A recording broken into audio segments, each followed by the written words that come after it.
Buongiorno a tutti amici di mattoscacco.com, ben ritrovati in questo nuovo video. Oggi mi sentirete un attimino giù con la voce e infatti il motivo della mia assenza di questi giorni è stato il fatto che ho tenuto un evento dal vivo non in ambito scacchistico, quindi ho parlato per 2 giorni dalla mattina alla sera e sono senza voce. Spero che questo non sia un problema. Ad ogni modo siamo ritornati da oggi in poi, ogni nuovo video ogni mattina all'incirca dalle 8 di mattina in poi. Andiamo ad esaminare ora un po' di situazioni.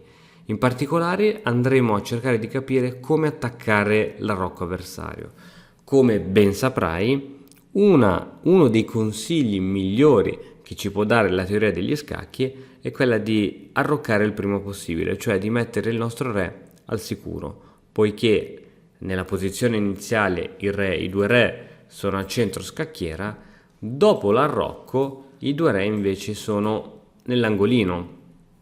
Ed essendo nell'angolino con dei pedoni davanti e una torre a lato, diventa molto ma molto più difficile stanarli.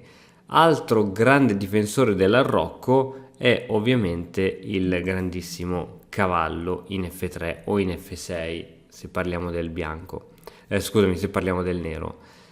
E una posizione come questa, dove tutti e 3 i pedoni, tutti e 3 i difensori del re sono nella loro casa di partenza, quindi nessuno è stato mosso, l'arrocco è molto forte. Basta però una semplice spinta di uno di questi 3 pedoni a far sì che l'arrocco divenga leggermente indebolito. Ora, a differenza, dipende da quale libro di scacchi leggerai, dipende da quale maestro di scacchi ascolterai. Qualcuno ti dirà che un arrocco con una spinta solamente di pedone non è indebolito, ma che l'indebolimento avviene solo quando ci sono 2 spinte di pedone dell'arrocco. Qualcuno invece che dice che anche solo una spinta crea un indebolimento. Ovviamente ogni spinta di pedone in generale che sia dell'arrocco non crea un indebolimento, perché come sai i pedoni vanno solo dritti e non potendo tornare indietro lasciano dietro di sé, ma soprattutto nelle varie diagonali, dei vuoti. Esempio, questo pedone è stato spinto da B7 a B6 e ovviamente non controlla più questa casa, quindi qui diciamo che si è creato un buco. Ora è vero che questo buco è controllato dall'alfiere, ma non è detto che l'alfiere controllerà quella diagonale per tutta la partita. Probabilmente sì, vista la struttura pedonale, però questo era un semplice esempio. Ora però parliamo un attimino di questa posizione, cerchiamo di capire quali sono le minacce. Una delle cose più importanti per quanto riguarda il gioco degli scacchi è saper comprendere la posizione e saperla valutare in profondità. Quali sono gli elementi di questa posizione? La prima cosa che mi salta subito all'occhio è una batteria di donne alfiere che puntano su H7, quindi c'è una minaccia proprio incombente e ora, siccome tocca al nero, il nero dovrà fare qualcosa. Vedo che anche questo alfiere ha una bellissima diagonale e ci potrebbero essere, perché no, sacrifici su H6, non so, dopo una spinta di pedone sacrificio, oppure questo sacrificio dovrà essere preparato. Su una spinta come G6 l'alfiere camposcuro avrà poi questa entrata dove minaccerà la torre e diventerà veramente fortissimo. Abbiamo questo cavallo che potrà andare in E5, dato che comunque qui c'è un cavallo sospeso. Perché si chiama cavallo sospeso? Perché è un pezzo che non è difeso da nessun altro dei propri pezzi e in particolare da un pedone. Se ci fosse stato il pedone qui, questo cavallo era buono, così questo cavallo è sospeso. Dunque si potrebbe pensare a un alfiere che attacchi in questo modo e poi si può giocare cavallo E5, bisogna sempre vedere che cosa gioca il nostro avversario. È possibile mettere la torre sulla colonna E per cercare sempre di supportare al meglio il centro. Il nero invece dicevamo che ha un serio problema ora sul punto H7 e l'altro problema è che ha un pezzo sospeso. Se esaminerai qualche partita dei grandi maestri, noterai che loro cercano di non lasciare mai nessun pezzo sospeso. Perché? Perché ora questo pezzo non è un problema, questo cavallo C6 non crea un problema al nero, ma alla lunga potrà farlo, e dato che i gran maestri sono dei giocatori di grandissima esperienza, vogliono evitare che nel futuro questo pezzo gli crei problemi. Quindi solitamente quando si ha un pezzo sospeso si va subito a difendere questo pezzo, oppure lo si colloca in un altro pezzo dove non sarà, in un'altra casa, scusami, dove non sarà più sospeso. Ad ogni modo, vediamo com'è andata questa partita, è molto interessante.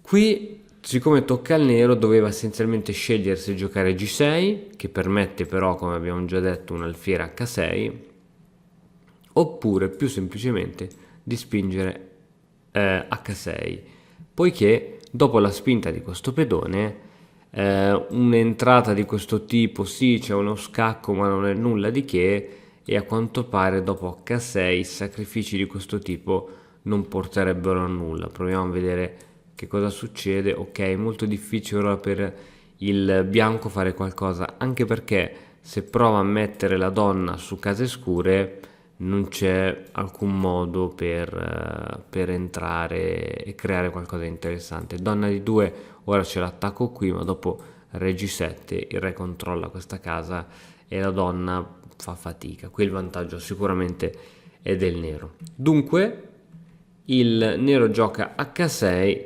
tranquillo sul fatto che il bianco non può fare alcun tipo di sacrificio.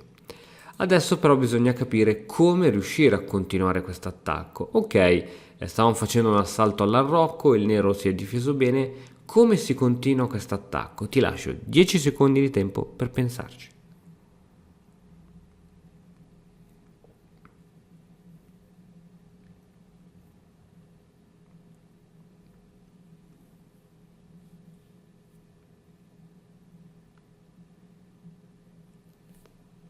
La mossa corretta è quella di giocare donna in E2. Qual è la minaccia di questa mossa? È quella di cambiare l'ordine di questa batteria. Adesso c'è la donna e davanti l'alfiere. Grazie a donna E2 seguita da donna E4 ci sarà la donna davanti all'alfiere, e da E4 si minaccia sia un bellissimo matto in H7 che si attacca a quel cavallo sospeso. Ed ecco ancora una volta che l'importanza di non avere dei pezzi sospesi, poiché possono esserci appunto doppie minacce, no? Se qui non ci fosse stato questo cavallo sospeso, semplicemente il nero si sarebbe potuto difendere dal matto, ma in questa situazione il nero si deve difendere dal matto e perde il cavallo. Quindi donna E2 con questo intento. Ovviamente il nero sa che le intenzioni del bianco sono quelle di mettere la donna in E4, perciò gioca alfiere B7, e sia una normale mossa di sviluppo che allo stesso tempo una mossa che va a controllare questo cavallo che non è più sospeso poiché è controllato da un proprio pezzo. Comunque sia si gioca donna E4 e questa mossa è comunque vincente. Perché? Perché ora c'è la minaccia su questo punto H7 e ci sono solo due possibili difese. Una è G6, impedendo alla donna di andare su questo punto, ma che cosa fa? Permette questa. Viene spazzato via un pedone dell'arrocco, uno indebolito, e dopo 20 mosse praticamente questa partita finì. Botvinnik vinse questa partita. Mentre l'altra possibilità è giocare F5, ostacolando ancora una volta la diagonale alla donna avversaria, ma adesso cade il punto in E6. Questo punto è molto forte, scacco, e il vantaggio del bianco è veramente veramente decisivo. Ma torniamo un attimino all'inizio, perché le posizioni devono essere analizzate bene fino in fondo. Che cosa ha permesso il bianco di iniziare un attacco verso l'arrocco avversario? Sicuramente questa disposizione, questa batteria di donne alfiere su H7 era qualcosa di importante, ma altrettanto importante era la non presenza del cavallo F6. Ti ricordi all'inizio che cosa ti ho detto? Ti ho detto che l'arrocco è forte quando ci sono i tre pedoni davanti, quindi nessuno di questi è mosso, la torre in quella posizione, e il cavallo in F6. Non essendoci il cavallo in F6, poiché il cavallo in F6 difende H7, non essendoci la presenza del cavallo, il bianco decide che è il momento di portare un attacco contro l'ala di re avversario, e questo è molto importante. Adesso ci andiamo a vedere un altro esempio. In questo esempio il nero è Garry Kasparov, uno dei più grandi giocatori e attaccanti di sempre. Anche qui, se ti chiedo di analizzare la situazione, mi sembra abbastanza ovvia. Il nero, cioè Kasparov, ha un vantaggio decisivo poiché ha questo alfiere campochiaro che domina tutta la diagonale A8 H1 e si è insediato fra i pedoni avversari che sono tutti disposti su case nere. Dunque è praticamente inattaccabile. Al momento non c'è nessun pezzo del bianco che può attaccare questo alfiere, se non tramite attacchi di scoperta di questo tipo, che comunque possono essere facilmente fermati con la cattura del pedone F su E4. Quindi questo alfiere qui dentro è veramente fortissimo. Che cos'è che rende ancora questo alfiere più forte? Il fatto che il bianco non abbia cavalli, per esempio un cavallo in E1 avrebbe potuto scacciare questo alfiere, quindi non ha cavalli e ancora peggio non ha l'alfiere campochiaro. Bastava mettere l'alfiere campochiaro in E1 che avrebbe minacciato l'alfiere campochiaro avversario. Quindi questa non presenza di cavalli, non presenza di alfiere campochiaro rende il bianco in una situazione un po' passiva. Ora bisogna solamente capire da nero che mossa fare per portare un attacco contro l'arrocco avversario. Ti inizio a dare 10 secondi per cercare la prima mossa che dà il via all'attacco.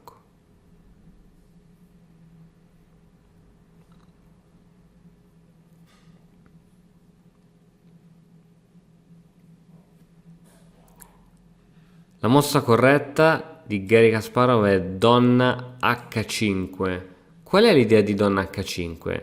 Scommetto che ti viene in mente questa giocata, donna in H3, donna in G2, scacco matto. Ma se guardiamo più a fondo c'è un'altra giocata molto più interessante. Supponiamo che ora il bianco faccia una mossa casuale, ci sarebbe questa che è anche molto ma molto carina. Sacrificio di donna su H2 per stanare il re, accetto di sacrificio, torre H6, scacco, il re è costretto ad andare in G1 e adesso matto con la torre supportata dall'alfiere e tutte queste case non sono possibili per il re bianco. Dunque c'è veramente qui una bellissima doppia minaccia, c'è sia questa, e se il bianco cerca di fermarsi a questa minaccia c'è anche quella del sacrificio di donna su H2 con torre in H6 eccetera eccetera. L'unico modo che sembra disponibile ora è quello di spingere il pedone in H4 ed è quello che fa il bianco, però cosa c'è che non va? È che non solo l'arrocco era indebolito perché era stato spinto pedone, ora si spinge il secondo pedone. Questo deve essere per te un altro segnale d'allarme, un qualcosa che ti dice cacchiarola, ora il mio avversario ha 2 pedoni dell'arrocco spostati, è il momento di darci un po' più dentro. Come si continua l'attacco? Ovviamente si continua a fare pressione sulle case bianche, proprio perché il nostro avversario ha debolezze su case bianche, poiché non riesce a controllarle. Dunque, donna G4 con diverse idee. Un'idea molto semplice può essere questo zigzag con matto, o possono esserci anche sacrifici. Re in H2 per cercare di controllare al meglio la propria struttura e per togliersi da attacchi frontali, sacrifici sul punto H4 eccetera eccetera. Quindi re in H2. A questo punto, visto che la posizione del nero è chiaramente superiore e non teme nulla, Kasparov se la prende con calma e dice: intanto mi pappo questo pedone, tanto la posizione è assolutamente vinta, il mio avversario non può far nulla. Torre H1, cercando un sacrificio di qualità per cercare di mantenere la posizione, e sono veramente mosse disperate. Torre G6.